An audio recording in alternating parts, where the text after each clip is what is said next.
শুভ সকাল। আজ পয়লা বৈশাখ 1432, ইংরাজির 15ই এপ্রিল 2025।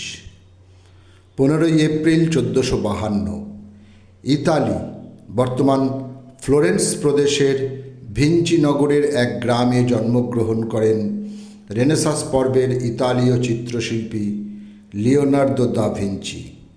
বহুমুখী প্রতিভার অধিকারী ছিলেন তিনি। তাঁর অন্যান্য পরিচয়ও সুবিদিত: ভাস্কর, স্থপতি, সঙ্গীতজ্ঞ, সমর যন্ত্রশিল্পী এবং বিংশ শতাব্দীর বহু বৈজ্ঞানিক আবিষ্কারের নেপথ্য জনক ছিলেন তিনি। শিখ ধর্মের প্রবক্তা ও প্রথম গুরু নানক সমতা, ভ্রাতৃত্ব ও সদাচরণের ওপর নির্ভর করে একটি অনন্য ধর্মীয়, সামাজিক ও রাজনৈতিক ব্যবস্থার প্রচলন করেন তিনি। 1469 15ই এপ্রিল লাহোরের রায়ভোয়ে কি তালবন্দি গ্রামে এক হিন্দু পরিবারে তিনি জন্মগ্রহণ করেন। ওই একই তারিখে, সময়টা 1563, 15ই এপ্রিল বর্তমান পাঞ্জাবের গোবিন্দভালে জন্মগ্রহণ করেন পঞ্চম শিখ গুরু অর্জুন। তিনি অমৃতসর শহরের নির্মাণ কার্য সম্পূর্ণ করেন এবং তার্ন তরান ও কাতারপুরের মতন শহর প্রতিষ্ঠা করেন।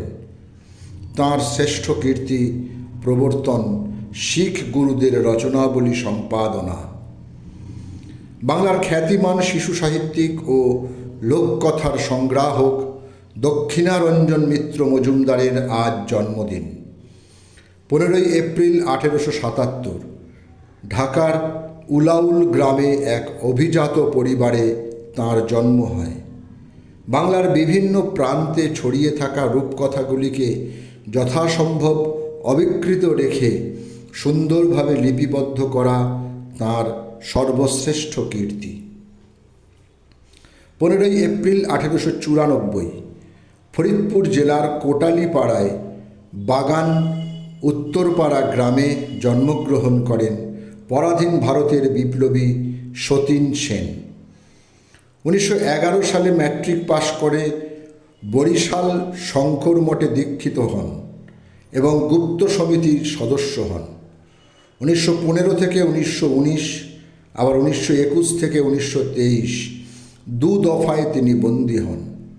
1924 তিনি বরিশাল জেলা কংগ্রেসের সভাপতি নিযুক্ত হন। তাঁর নেতৃত্বে পটুয়াখালীতে দীর্ঘদিন সত্যাগ্রহ আন্দোলন চলে।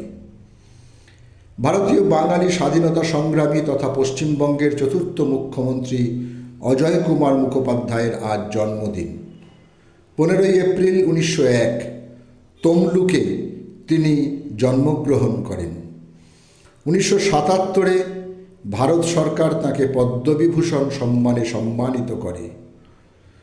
চট্টগ্রাম অস্ত্রাগার দখলের অন্যতম বিপ্লবী কর্মী তারকেশ্বর সেনগুপ্তর আজ জন্মদিন।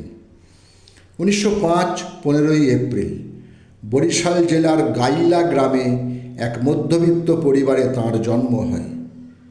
15ই এপ্রিল 1957 কলকাতায় শেষ নিঃশ্বাস ত্যাগ করেন ভারতীয় বাঙালি ঔপন্যাসিক ও ছোট গল্পকার জগদীশ গুপ্ত বা জগদীশচন্দ্র সেনগুপ্ত।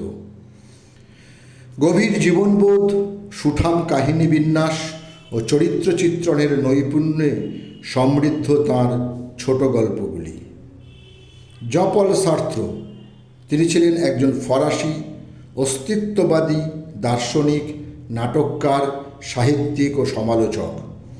15ই এপ্রিল 1980 74 বছর বয়সে তাঁর জীবনাবসান হয়। ফ্রান্সের প্যারিসে তিনি শেষ নিঃশ্বাস ত্যাগ করেন।